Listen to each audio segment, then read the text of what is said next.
नमस्कार, स्वागत है आपका कुमार क्लासेस में। आज हम समझेंगे doctrine of pith and substances. लेकिन doctrine of pith and substances को समझने से पहले दो चीजों को समझ लेना जरूरी है। पहला 7th schedule of Indian constitution और दूसरा article 246 of Indian constitution. 7th schedule में 3 लिस्ट बताई गई हैं, यूनियन लिस्ट, स्टेट लिस्ट और कंकरेंट लिस्ट। और आर्टिकल 246 में यह बताया गया है कि इन तीनों ही लिस्टों पर कानून बनाने का अधिकार किसे है। यूनियन लिस्ट पर यूनियन गवर्नमेंट कानून बनाती है, स्टेट लिस्ट पर स्टेट गवर्नमेंट कानून बनाती है और कंकरेंट लिस्ट पर दोनों ही गवर्नमेंट कानून बनाती है। अब मान लीजिए कोई ऐसी परिस्थिति उत्पन्न हो गई कि स्टेट ने कोई लॉ बनाया, स्टेट लेजिस्लेटिव असेंबली ने कोई बिल पास किया और उस बिल में कुछ पार्ट ऐसा है जो यूनियन गवर्नमेंट में या यूनियन लिस्ट के किसी विषय से मिलता जुलता है, या ये वाइस वर्सा प्रोसेस भी हो सकता है।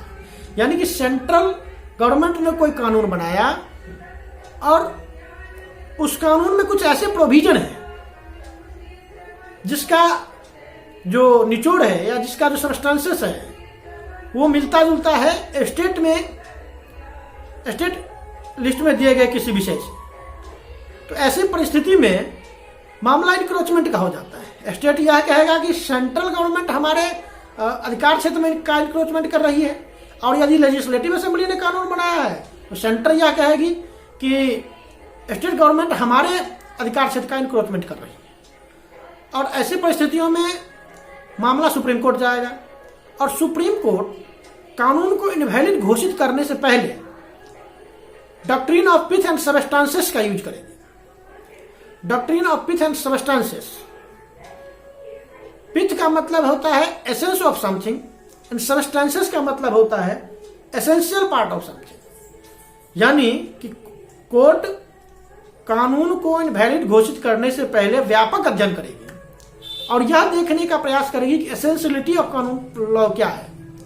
यानी जो कानून बनाया गया है वो एसेंशियल है या क्या राष्ट्रहित में आवश्यक है, और यदि स्टेट ने कानून बनाया है तो क्या स्टेट के लिए ऐसा करना आवश्यक है। और यदि स्टेट के लिए आवश्यक है तो स्वाभाविक तौर पर कोर्ट यह कहेगा कि हमने pith and doctrine of pith and substances को एग्जीक्यूट किया,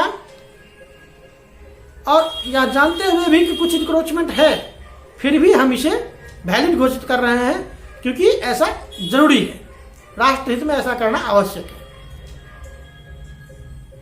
इससे हुआ क्या है फायदा कि पावर के डिस्ट्रीब्यूशन में जो रिजिडिटी थी, या 3 जो सूचियां थी यानी यूनियन लिस्ट, स्टेट लिस्ट और कंकरेंट लिस्ट, इस तीनों ही पर कानून बनाने में जो रिजिडिटी थी, यानी ऐसा हो सकता है कि अगर रिजिडिटी बहुत ज्यादा होती कि सेंटर केवल यूनियन लिस्ट पर कानून बनाएगा, इधर उधर भटक नहीं सकता, तो बहुत ज्यादा मुश्किल क्रिएट हो जाती, क्योंकि कुछ ना कुछ प्रोविजन ऐसे होते जो कई बार स्टेट लिस्ट से टकराव कर सकते थे।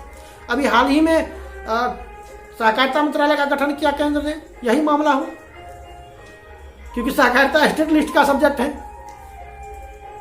तो पिथ एंड सबस्टेंसेस का जो डॉक्ट्रिन है उसमें गवर्नमेंट मतलब सुप्रीम कोर्ट जो स्टेट लिस्ट और यूनियन लिस्ट है इसके बीच का जो इंक्रोचमेंट है, इसके बीच का जो रिजिडिटी है उसको थोड़ा सा कम करने का प्रयास करती है, और अपने अपने क्षेत्रों में या अगर आवश्यक कानून है तो उसे कोर्ट या जानते हुए भी कि थोड़ा सा इंक्रोचमेंट है वैलिड कर सकती है। तो समझ में आ गया होगा कि doctrine of pith and substances क्या है। वीडियो को लाइक कीजिए और सब्सक्राइब करना हमारे चैनल को ना भूलें, ताकि भारतीय संविधान से जुड़ी और भी दिलचस्प जानकारियां आपको मिलती रहे। धन्यवाद।